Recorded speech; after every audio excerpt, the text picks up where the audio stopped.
The verdict is in the most controversial case in the country. That would be the trial of Kyle Rittenhouse. Everybody seems to have an opinion about it. Not very many of those opinions are particularly informed by fact. So on this podcast, we're going to get back to our roots, and we're going to break down the case, what actually happened, what the law says, what the politics says, and what is going to happen now. This is Verdict with Ted Cruz.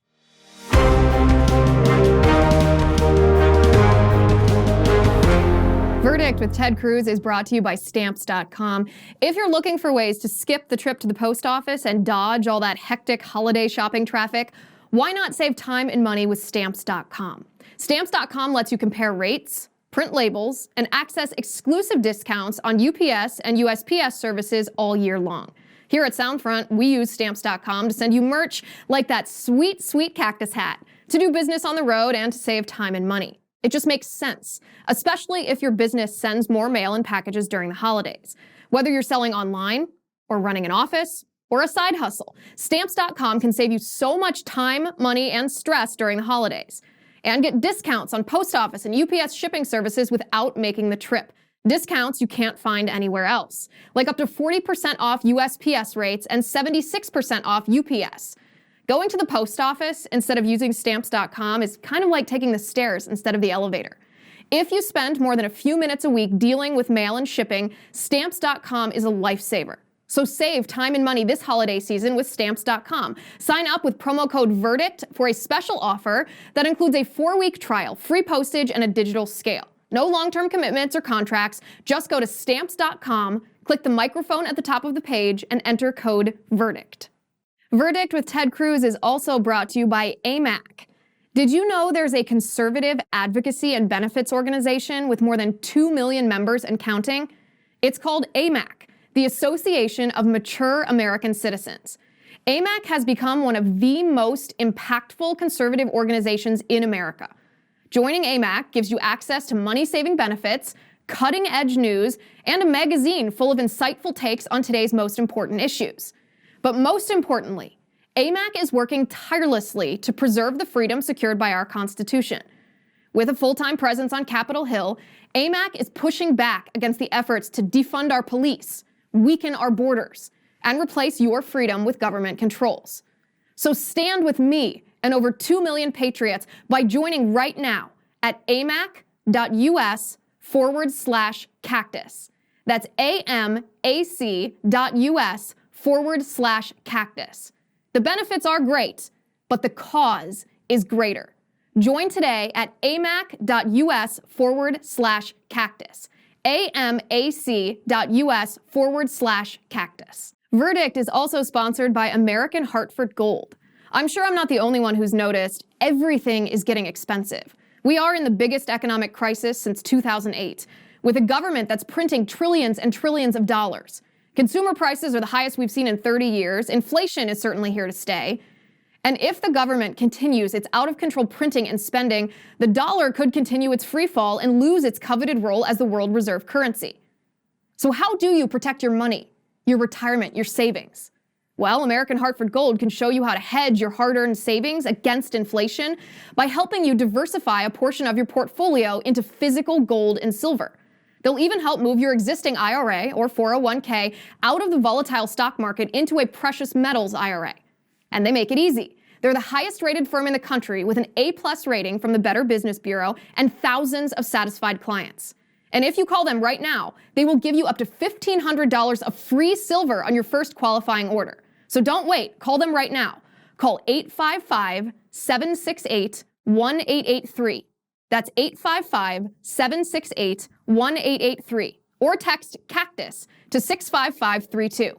Again, that's 855-768-1883 or text CACTUS to 65532.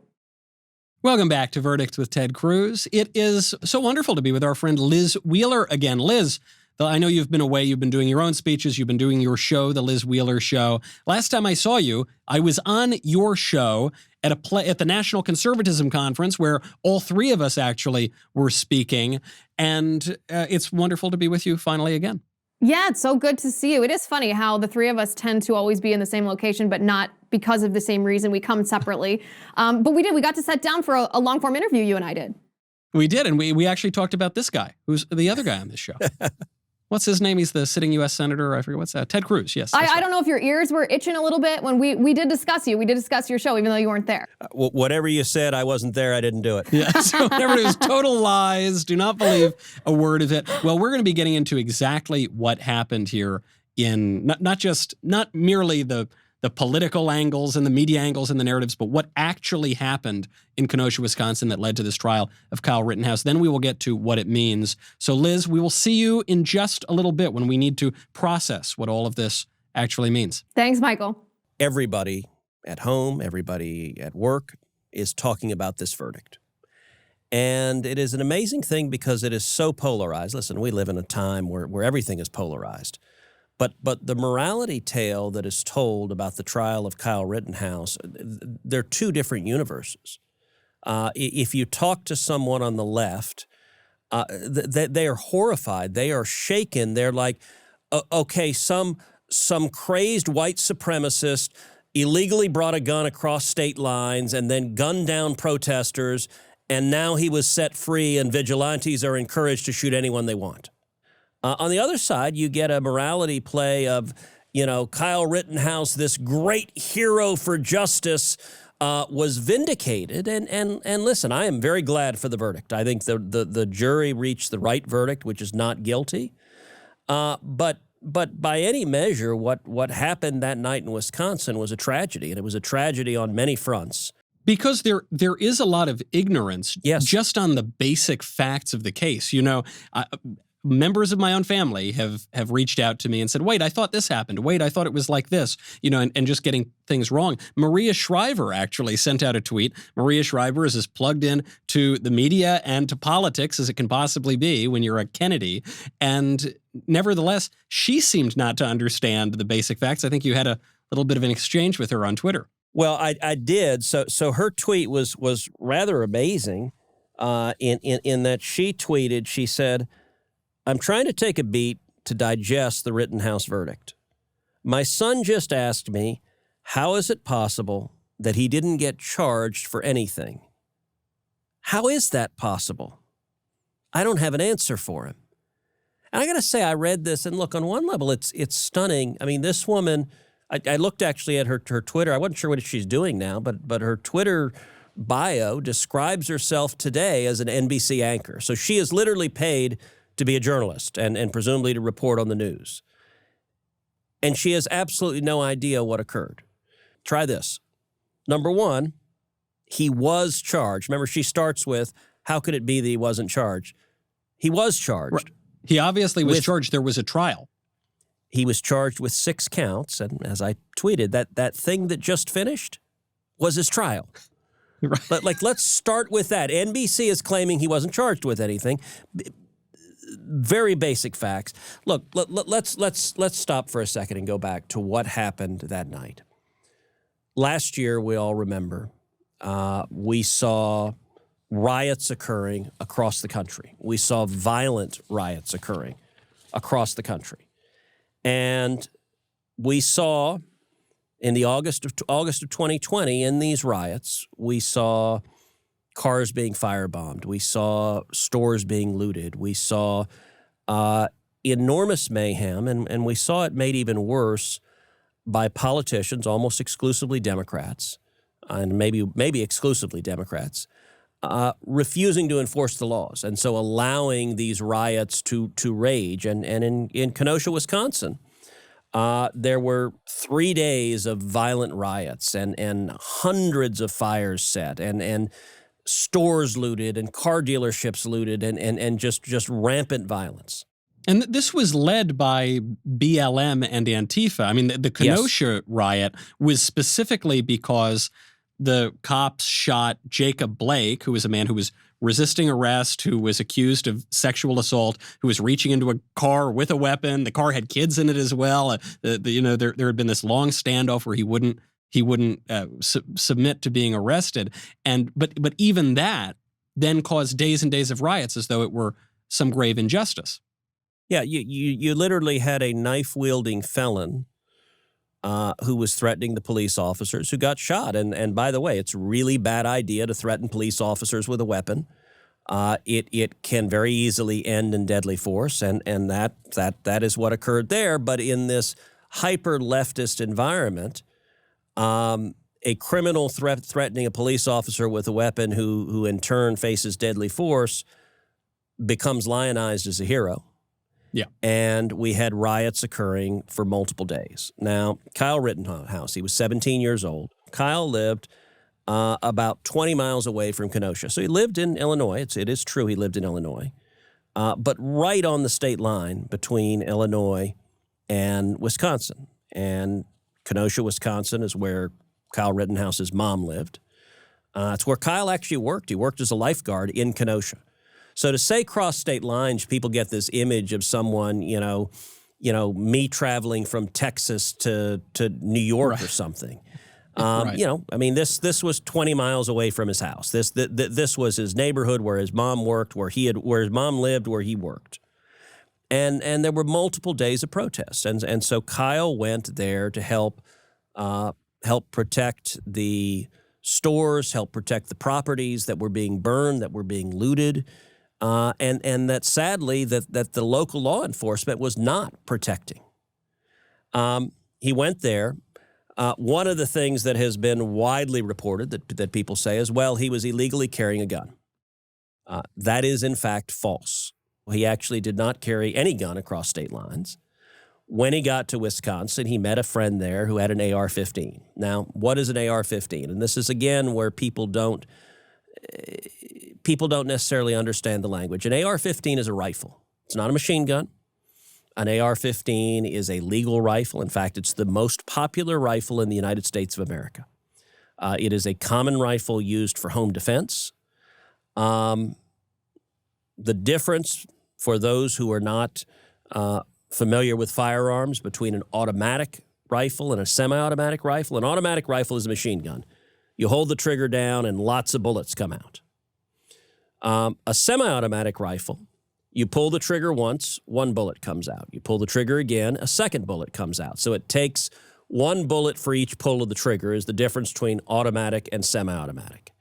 Generally speaking, automatic rifles, machine guns, they're functionally illegal. They've been functionally illegal for over 80 years. You have very, very limited licenses and permits to get one, but as a practical matter, most Americans, it's illegal to own a machine gun.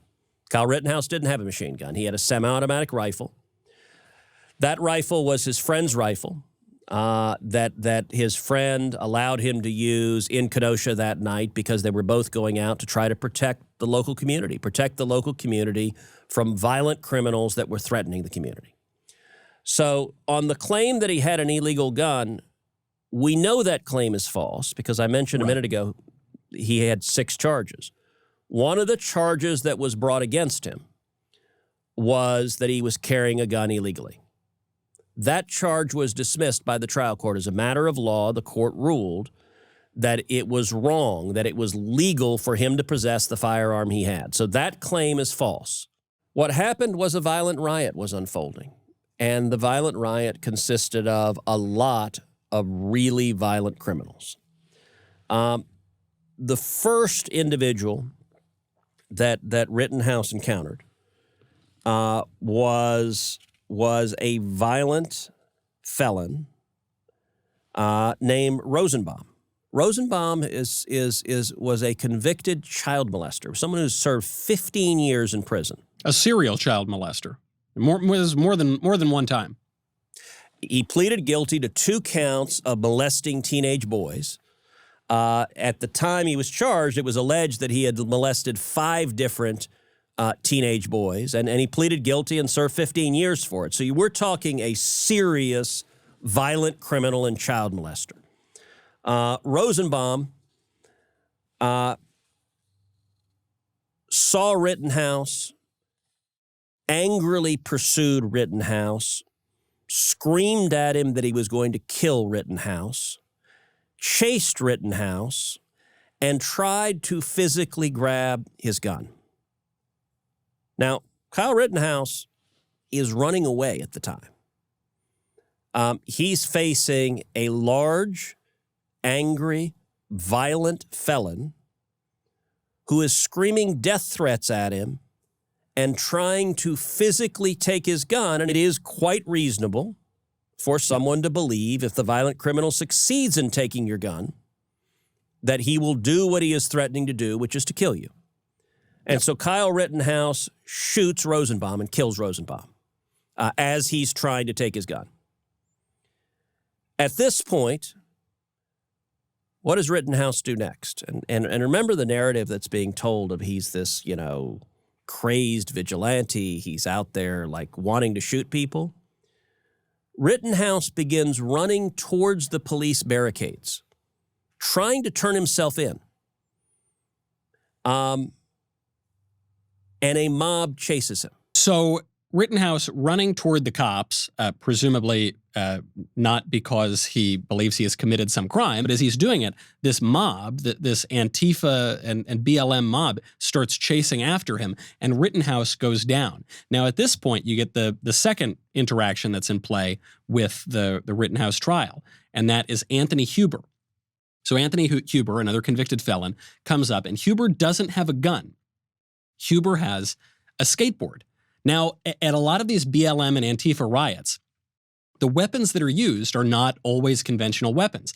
Sometimes it's a baseball bat. Sometimes it's a skateboard. Sometimes it's a can of soup. They'll actually throw cans at you because cans are very heavy, and if they clock you on the head, that's not going to leave you feeling very good, and that can really do some damage. But this is a part that's a little bit controverted, because what the defenders of these felons and Antifa and BLM were saying is that Rittenhouse had no right to shoot a guy who was simply hitting him with a skateboard. Actually, one of the prosecutors in the case said, look, everybody takes a beating every now and again. Is that the legal standard? It's not. You have a right to defend yourself from an imminent threat to your life, an imminent threat of harm. And he's afraid for his life. And so Huber is the second person, as this guy is assaulting him again, that he shoots and kills Huber. He then has a third violent felon, Gage Gross, who, a third convicted felon, is chasing him. Gross is armed. Now, interestingly, somebody here did have a gun illegally. That would be Gage Gross, who was the felon, who illegally had a firearm, was carrying it illegally without a license.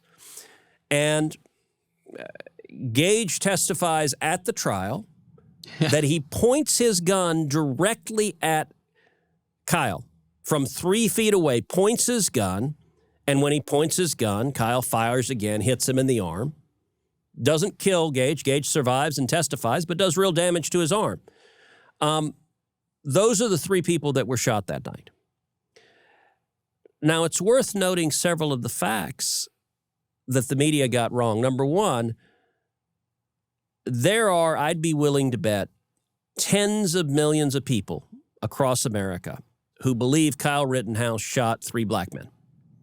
Because this has all been painted as a racial attack.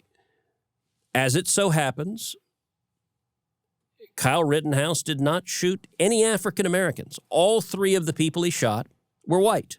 Secondly, it's interesting. I've heard some people who say, well, Rittenhouse didn't know these guys were criminals. And it's worth pausing and thinking, why is it that all 3 of the people who were shot were criminals? And let me just say, look, when you're at a violent riot where they're committing crimes all around you, where they're burning cars, where they're looting, many of the people, I'd venture to say most of the people there, are criminals. Well, this is, I think, where the confusion. Yes. This is where I think the confusion comes from, because the way the media presented this riot is they said it was a peaceful protest of anti-racist demonstrators. And so, yes, if you're at a peaceful protest of anti-racist demonstrators, then you have no reason to believe that the people who are around you are criminals. But that wasn't the reality. If you are at a violent riot with arson and looting and assault and attempted murder, then there's a very good chance. If you are around Antifa or some of the more lurid figures of BLM, there is it's almost a statistical certainty that you are around criminals. So we know what happened, which is very different than what the media told us happened. We know that legally Rittenhouse was in the right. We know that the judge, then the jury reached that conclusion. Certainly the jury reached that conclusion. And so he has been exonerated in this trial. But now that we know what did happen, I think the important thing is to ask, what does it mean? And for that, I think we should bring in our friend Liz Wheeler, who is back. Liz, wonderful to be with you again. Thank you so much, Michael. Senator, I think a lot of people, when they hear the analysis or read the facts, see the reality of what actually happened. Yes, they're very grateful that our system of justice worked in this particular instance, but they also want to know what happens next. What does this mean? What do we do moving forward? And one of the biggest questions that I've seen from people all over our country of all political stripes is what does it mean when the Department of Justice now says that they are going to potentially conduct a review of this verdict? Can Kyle Rittenhouse be tried again, or what might that mean for him? Well, look, the Biden Justice Department, it's been fairly striking. In less than a year, they've managed to exceed the bar for the Obama Justice Department in terms of politicizing the Department of Justice. And I think that is an exceedingly troubling development that under Merrick Garland, this has been a left-wing Democratic Department of Justice. I think if the Department of Justice went after Rittenhouse, it would be an absolute abuse of power and a partisan abuse of power. There was a trial. The jury heard the evidence. The worst conduct in the aftermath of that night was from the media and from Democratic politicians who over and over and over again referred to Kyle Rittenhouse as a white supremacist. Senator, the President of the United States referred to Kyle Rittenhouse as a white supremacist. He put him in a campaign ad. The wild irresponsibility of Democrat after Democrat. It was a good political narrative to say this teenager was a white supremacist. The only problem for their story was there were no facts at the trial that backed it up. And they said it anyway. They said it deliberately. They said it repeatedly. And listen, this is something I've been saying for some time. I think there are a bunch of media outlets and Hollywood celebrities who had better hire some defamation lawyers because Rittenhouse is going to be suing a lot of them, and they don't have a defense. They don't have a good defense because they're people who are actually in a position to know facts, and they decided this 17-year-old's life doesn't matter to me. I'm going to call him a Nazi, and who cares what the facts are because it fits my politics. Well, I think that's what a lot of people are wondering now is knowing that we have very strong free speech protections in America. We don't have as much of an opportunity for libel suits or slander or anything as they have in other countries. Does Rittenhouse have a case? Is he going to become the new owner of CNN or the Washington Post or any of those outlets? So I think Rittenhouse has a very strong case. I think he will file defamation lawsuits. I hope he has retained good and effective lawyers. And I think he's going to have to assess. I think there are a lot of potential candidates to be defendants for these lawsuits. And you know, there's a famous Supreme Court decision called New York Times versus Sullivan that concerns the standards for defamation. And basically what it says is if someone's a public figure, if someone has injected themselves into the public discussion, that there's a higher standard to prove defamation. So, all right, I'm a public figure. I'm a U.S. Senator. I ran for office. I've been elected. You can have, the New York Times can say nasty stuff about me, and they do on any given day. They probably have today. And as a general matter, it is very, very hard for me to sue them for defamation. Why? Because the Supreme Court, New York Times versus Sullivan, said for me to succeed in a defamation suit, I have to prove actual malice. It's a standard they invented, which is a higher standard that basically they have to know they're lying or be utterly reckless in saying we don't give a damn if we're lying, we're just going to spread it anyway. And so it's a pretty high standard. The interesting thing about Rittenhouse, I think Rittenhouse has a real argument that he was not a public figure. He was a teenage kid who the press made a public figure. But when you started seeing the media and celebrities and Democrats attacking him, he had not done anything to make himself a public figure. Yes, he was a defendant in a trial, but that happened later.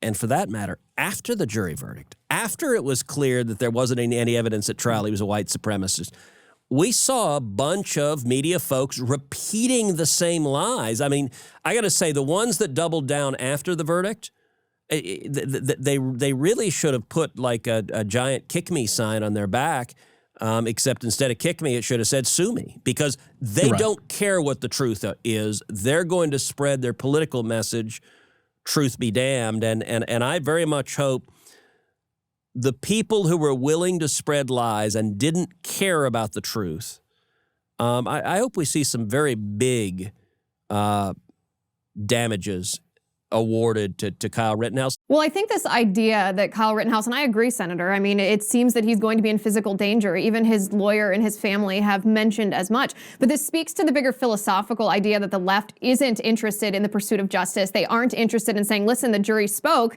and even if we disagree with the jury, this is how our criminal justice system works. No, they're interested in destroying this kid. They're interested in destroying Kyle Rittenhouse's life, his reputation, his future, because they're interested in destroying the institution, our criminal justice system, this presumption of innocence until proven guilty. And they admitted as much on Twitter during the trial itself, of course, but in the aftermath, but kind of staying within this same train. I don't think they're going to relent. I don't think they're going to give it up. I don't think they're going to stop coming after him. There's already been talk that there are going to be civil lawsuits against him, against Kyle Rittenhouse, on behalf of some of the victims. From a legal perspective, what do you make of that? Look, I think they can bring lawsuits. I think the lawsuits are very unlikely to be successful. That may not stop people from filing harassment lawsuits to try to proceed.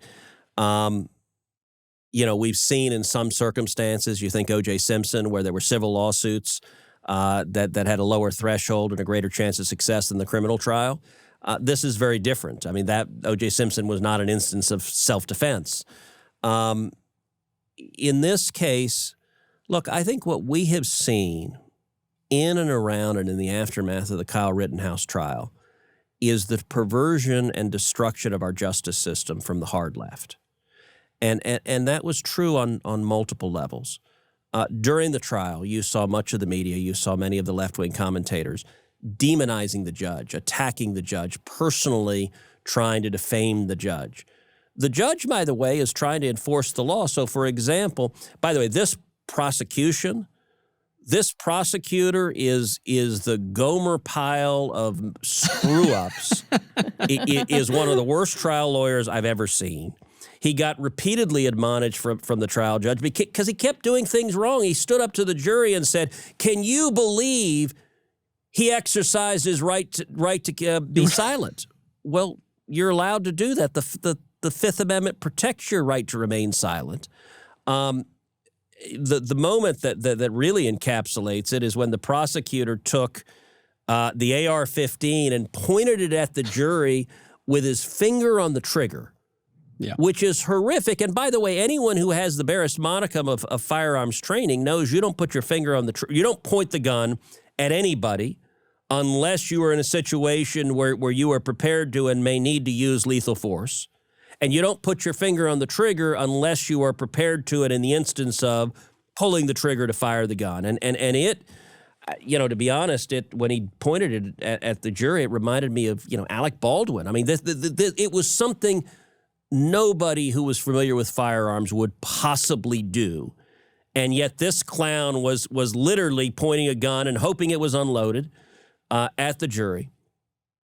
But the perversion of justice, those on the left, and that includes Democrats and media and Hollywood, they don't care that the jury heard the evidence and has spoken. They don't care about self-defense. Stephen Colbert says, well, if the law says that it's self-defense, we should change the law.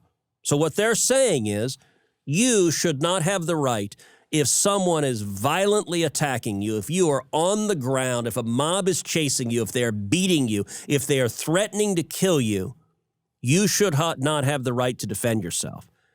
That's scary stuff. But the perversion of justice is broader than that.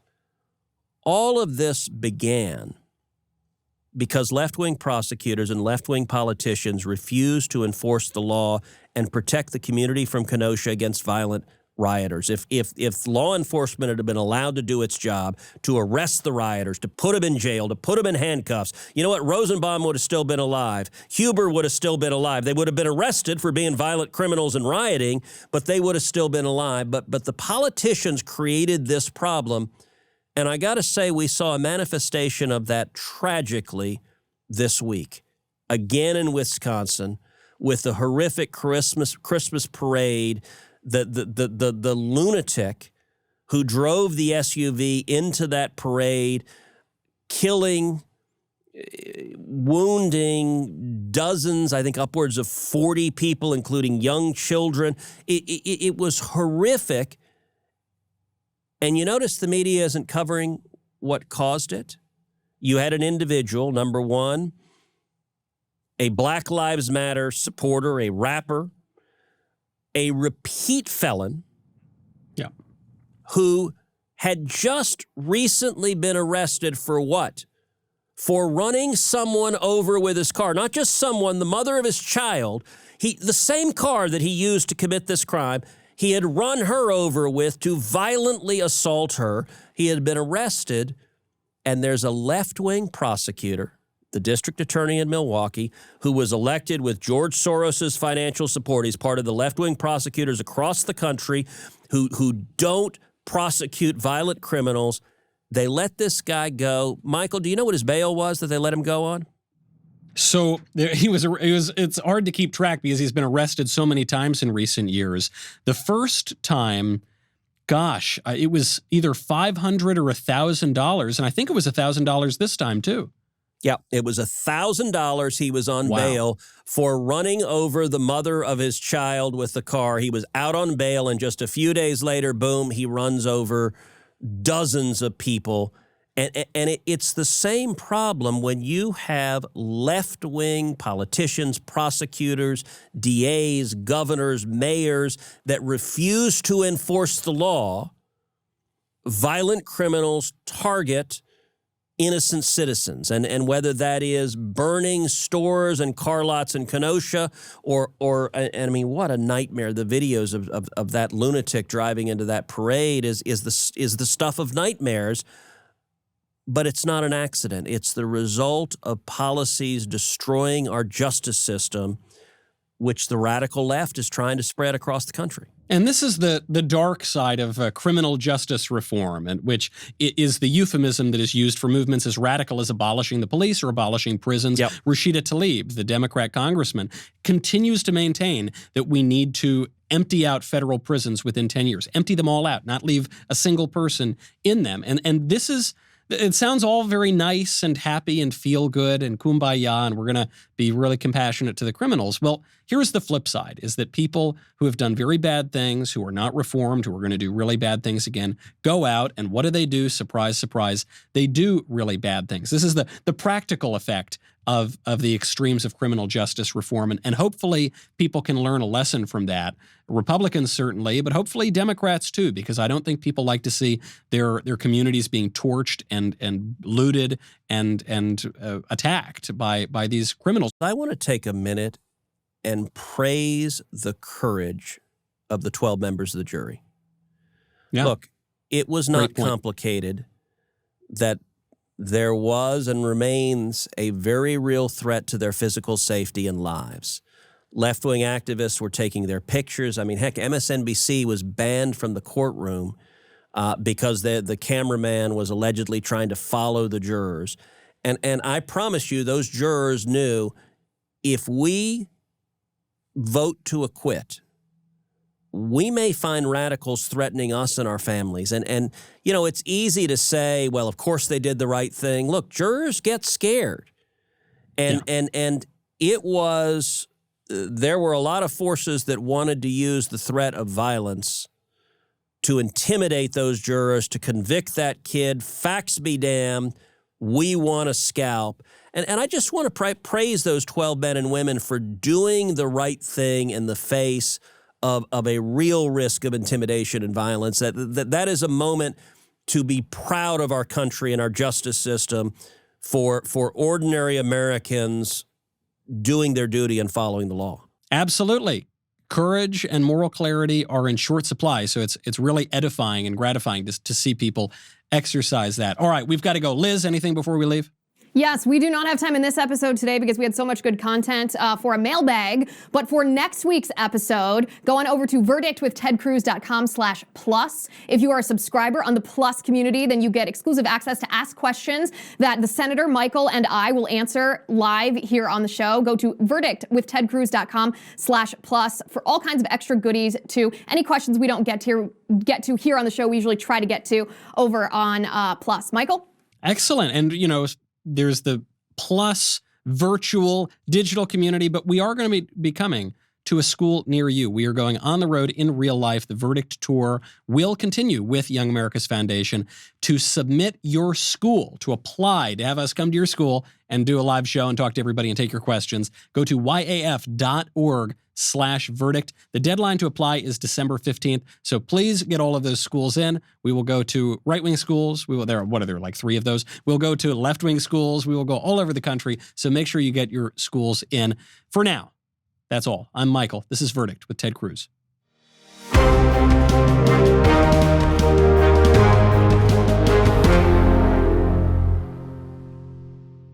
This episode of Verdict with Ted Cruz is being brought to you by Jobs, Freedom, and Security PAC, a political action committee dedicated to supporting conservative causes, organizations, and candidates across the country. In 2022, Jobs, Freedom, and Security PAC plans to donate to conservative candidates running for Congress and help the Republican Party across the nation.